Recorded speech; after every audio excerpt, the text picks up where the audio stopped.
Salve, anima fortis.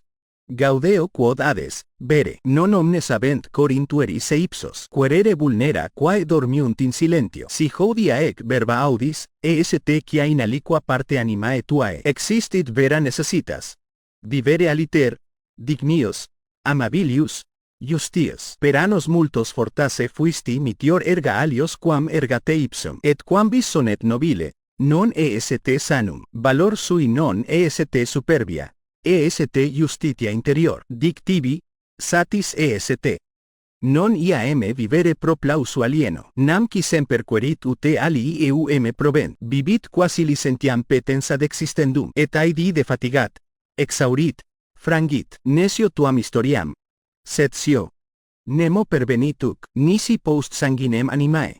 Dicere se amare, non est tantum speculum spectare et verba pulcra dicere, est desinere tolerare iniuria sub velamento benevolentia, est dicedir ab eis qui non cresciant tecum, dicere, non, cum aliquid te vulnerat, etiam si aliis displaisat, fines ponere et servare, etiam si universum tremit, multi se non oderant, sed ns se eligant, vivant quasi pro singulis necessitatibus veniam petere debiant, hoc est violentia subtilis, sed vera, valor sui incipit ab auscultatione, non mechanica, sed viva, compatientia et praesentia.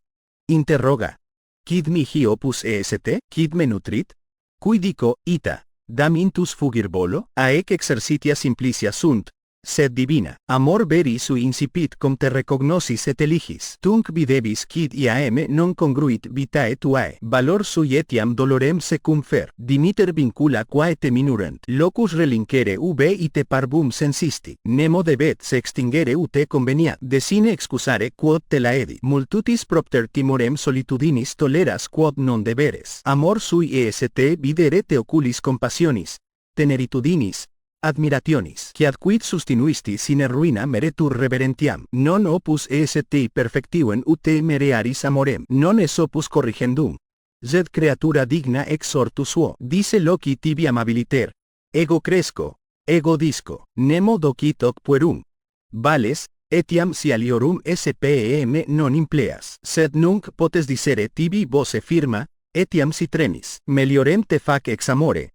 non ex poena, nulla planta crescit in terra arida, ns tu florebis inculpa et metu, te negare est prodere animam tuam et abesse avera essentia, incipe videre tecum cum caritate, fortis non est qui omnia tolerat, sed qui sit quando dicere, satis est, elegete hodi, etiam si dolet, amor verus post dolorem nascitur, non es solus in hoc itinere. Multi sentient sicut tu, sed interillos pausi audent mutare, tu es inter fortes, surge, anima viva.